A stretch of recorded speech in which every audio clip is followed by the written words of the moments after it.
Welcome to the Politics Show in the North. Coming up today, a massive police operation is hailed a success as the English Defence League descends on Leeds. But are scenes like this a sign of things to come?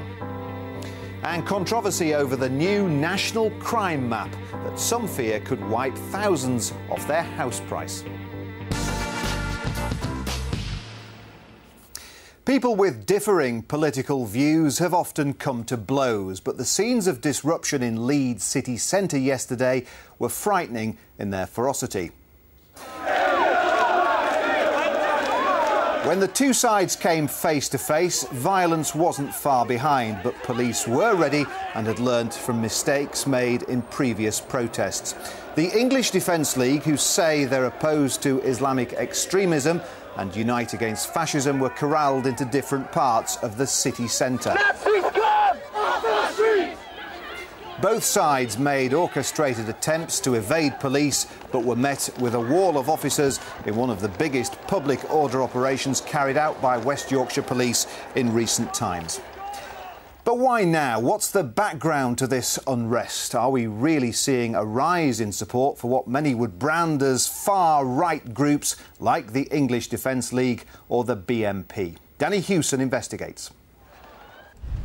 The public face of the EDL, happy to talk about the reason for the protest, but not to show his face on camera.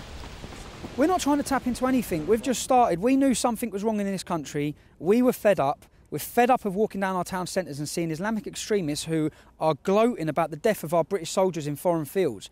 We're fed up. So we just started this. We haven't tried to tap into anything.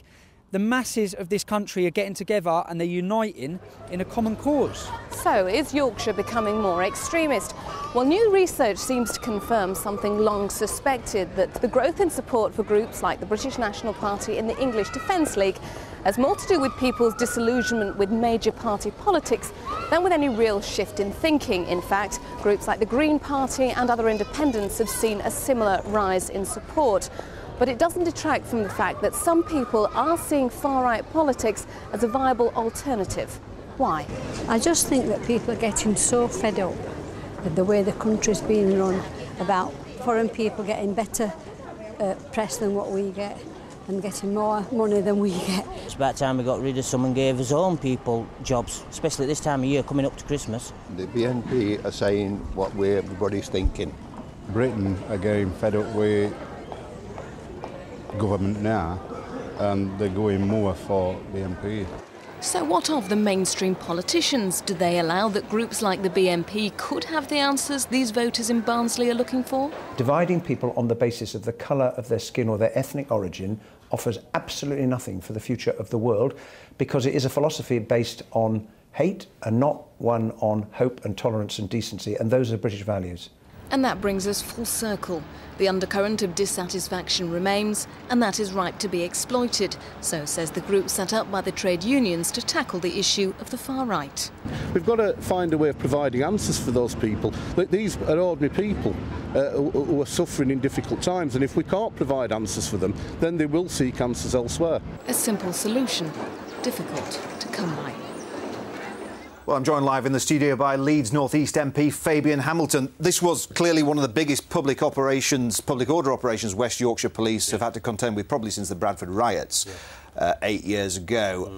They even took down the Christmas tree in the city centre for fear of damage. Was it right that this demonstration went ahead? Well, I was one of the MPs who said no, it wasn't right, and actually I wrote to the Home Secretary to ask him to intervene to ban it. But because it was a static demonstration, it wasn't a march, the Home Secretary had no power to do so, neither did West Yorkshire Police. But I have to say, the police did a magnificent job yesterday in stopping any potential disorder.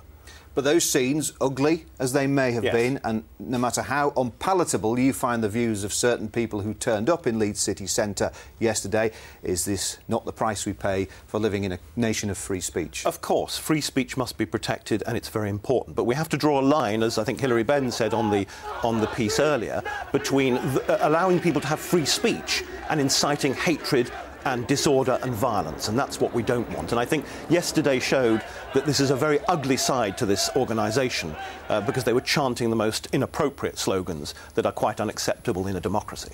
But you heard some of the views in the film there, Yes. some of the people, Yeah. I think, on the streets of Barnsley. There is widespread public opinion out there that actually believes that the English Defence League have a point when they talk about the threat from Islamic extremism. Well, I thought it was quite interesting seeing the Vox Pops in Barnsley, because just 2 weeks ago a by-election firmly defeated the BNP in a ward they're expected to gain. So I think, yes, those views are certainly clear, and we have to do something about that. And I think that means bringing democracy and power much, much more towards the people in terms of more power for local government and local authority. Well, that's interesting, because the BNP, OK, they may not have taken that by-election in Barnsley, but they have been gaining momentum in recent years. They are now a democratically elected party. They have an MEP right here in Yorkshire and the Humber. And actually, they remain quite a good little bogeyman for the mainstream parties, because you can say it's all the BNP's fault, it's all the English Defence League's fault, and it takes the heat off you guys. No, not at all. No, Tim, I think you're entirely wrong. I think it gives us all cause for concern, all the democratic parties. And I've been on my select committee. I'm with people from all other parties as well. We're all equally concerned, and that means we have to get our act together. We have to understand why it is people are so disaffected, and actually deal with the causes of that disaffection, not simply drive them into the arms of the BNP and use them as bogeymen. A lot of criticism over what type of coverage and how much coverage the BNP should receive following Nick Griffin's appearance on Question Time. Where do you think we should draw the line? Well, I think that I think it was a misjudgment, actually, to allow him on Question Time. I think he became the centre of attention.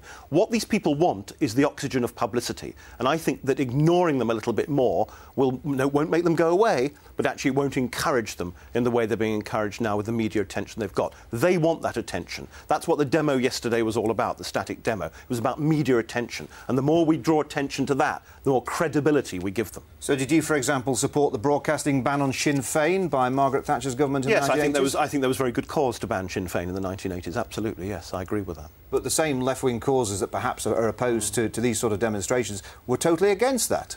Many were against it, but many supported it as well. I think the Labour government certainly did support it at the time. Fabian Hamilton, we must leave it there. Thanks for coming in. Thank you.